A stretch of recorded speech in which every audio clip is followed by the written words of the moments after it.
এটা রহমতের দোয়া জীবিত অবস্থায় করা যায়, মৃত অবস্থায় করা যায়।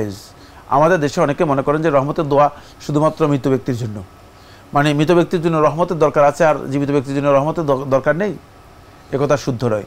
এর দলিল হচ্ছে রাসূলুল্লাহ সাল্লাল্লাহু আলাইহি ওয়াসাল্লাম দোয়া করেছেন, রাহিম আল্লাহু ইমরাআন সামহান ইজাশতারা, আল্লাহ তাআলা রহম করুক ওই ব্যক্তির উপর যে ব্যক্তি সামহান উদারতা দেখায়, প্রশস্ত চিত্তে কোনো কাজ করে, ইজাশতারা যখন কোনো কিছু কিনে অথবা কোনো কিছু বিক্রি করে অথবা কোনো মানে ঋণ বা কোনো কিছু পরিশোধ করে, তখন উদারতার মাধ্যমে করে, আল্লাহ তাআলা তার উপর রহম করুন।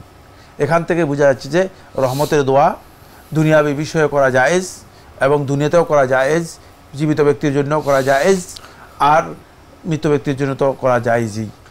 ধন্যবাদ। এই প্রশ্নটি খুবই গুরুত্বপূর্ণ। সেটা হচ্ছে ইমামের অনুকরণের ক্ষেত্রে আমাদের সমাজে আমরা ব্যাপকভাবে বিভিন্ন ধরনের ভুল আচরণ দেখতে পাই। কেউ কেউ ইমামের সাথে সাথেই চলে যায়, কাউকে দেখি যে ইমাম যাওয়ার আগেই চলে গেছেন। আবার কেউ দেখা যাচ্ছে যে দাঁড়িয়ে আছেন, ইমাম সাহেব সিজদায় উঠবে এই অবস্থায় তিনি ইমামের মানে যাচ্ছেন। কোনোটাই সুন্নাহসম্মত নয়। প্রথম হচ্ছে মুকারানা। প্রথমটা হচ্ছে মুকারানা হচ্ছে ইমামের সাথে সাথে মুক্তাদি কোনো আমল করা, এটি সুন্নাহসম্মত নয়, সুন্নাহ পরিপন্থী কাজ। ইমামের সাথে সাথে করবে না, শুধুমাত্র একটি আমলের ব্যাপারে ইমামের সাথে সাথে করবে, ইমামের সাথে সাথে করতে হবে। সে আমলটি হচ্ছে ফাইজা ক্বাল আল ইমামু ওয়ালাদ-দাল্লিন ফাকুলু আমিন। যে ইমাম যখন ওয়ালাদ-দাল্লিন বলবে, ইমাম যখন আমিন বলবে, ইমামের সাথেই বলতে হবে আমিন। ফাইজা আম্মানা আল ইমামু ফাআমিনু।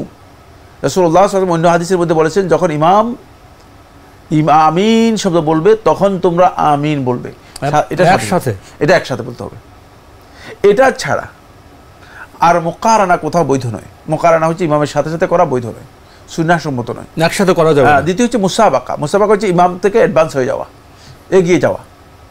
মানে ইমাম রুকুতে যাওয়ার আগে আপনি রুকুতে চলে গেলেন, ইমাম সামি আল্লাহু লিমান হামিদা বলছে, আপনি চলে গেলেন, আপনি ইমাম হয়ে গেলেন। হ্যাঁ, অনেকে দেখা যায় যে মানে সালাম ফিরানোর, ইমাম সালাম ফিরানোর আগে তিনি সালাম, যেহেতু ইমাম লম্বা করে সালাম ফিরাচ্ছেন আর তিনি অনেক আগেই সালাম দুদিকে ফিরাই শেষ করে ফেলেছেন। না, এটাও যদি নিশ্চিত হয় যে ইমামের আগেই তিনি ওই রকম করেছে, তাহলে সালাত বাতিল হয়ে যাবে। এটা ইবনে কুদামা মাকদিসি রহমাতুল্লাহ আলাইহি মুগনিতে উল্লেখ করেছেন। কিন্তু যদি মানে সন্দেহ হয় তাহলে সালাত হয়ে যাবে। ইমামের আগে করেছেন না পরে করেছেন, কিন্তু ইমামের আগে করার কোনো বৈধতা নেই। খেয়াল রাখতে হবে যে এটি সুন্নাহসম্মত কাজ নয়। 3 নম্বর হচ্ছে মুতাবা হচ্ছে সুন্নাহ। মুতাবা হচ্ছে ইমাম করবে সাথে পরে করবে, অনুসরণ করবে। ইমাম করবে তারপর করবে। ফাইজা রাকাল ইমাম ফারকাউ। ইমাম যখন রুকু করবে তখন রুকু করতে হবে, মানে পরে করবে। ইমাম যখন আল্লাহু আকবার বলে রুকুতে যাবে, তখন ইমাম যখন আল্লাহু আকবার বলবে তখন আপনি রুকুতে যাবেন। এটা হচ্ছে সুন্নাহ, এটা হচ্ছে মুতাবা, ইমামকে অনুসরণ করা। এটাই রাসূলুল্লাহ সাল্লাল্লাহু আলাইহি ওয়াসাল্লাম বলেছেন সহিহ হাদিসের মধ্যে, ইন্নামা জুইলাল ইমামু লিইউতাম্মা বিহি, যে ইমাম নির্ধারণ করে দেওয়া হয়েছে এই জন্য যাতে করে তোমরা ইমামের অনুসরণ করতে পারো। অনুসরণটা ইমামের কাজের সাথে নয়, ইমামের কাজের পরপরই হবে, যাতে করে আপনি ইমামকে অনুসরণ করে যেতে পারেন। সুতরাং এখানে মুতাবাটা হচ্ছে সুন্নাহ, অনুসরণ করা হচ্ছে সুন্নাহ। জি প্রিয় দর্শক, আমরা খুবই গুরুত্বপূর্ণ বিষয়ে অবগত হলাম। ইমামের আগেও যাওয়া যাবে না, সাথে সাথেও যাওয়া যাবে না, ইমামেরকে অনুসরণ করতে হবে। আরও লিখেছেন আপনি, রাব্বির হাম হুমা কামা রাব্বায়ানি সাগীরা। এই দোয়াটি কি পিতামাতা জীবিত এবং মৃত দুই অবস্থাতেই পড়া যাবে?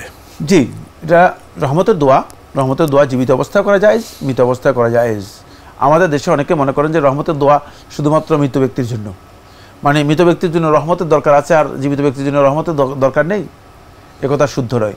এর দলিল হচ্ছে রাসূলুল্লাহ সাল্লাল্লাহু আলাইহি ওয়াসাল্লাম দোয়া করেছেন, রাহিম আল্লাহু ইমরাআন সামহান ইজাশতারা, আল্লাহ তাআলা রহম করুক ওই ব্যক্তির উপর যে ব্যক্তি সামহান উদারতা দেখায়, প্রশস্ত চিত্তে কোনো কাজ করে, ইজাশতারা যখন কোনো কিছু কিনে অথবা কোনো কিছু বিক্রি করে অথবা কোনো মানে ঋণ বা কোনো কিছু পরিশোধ করে, তখন উদারতার মাধ্যমে করে, আল্লাহ তাআলা তার উপর রহম করুন।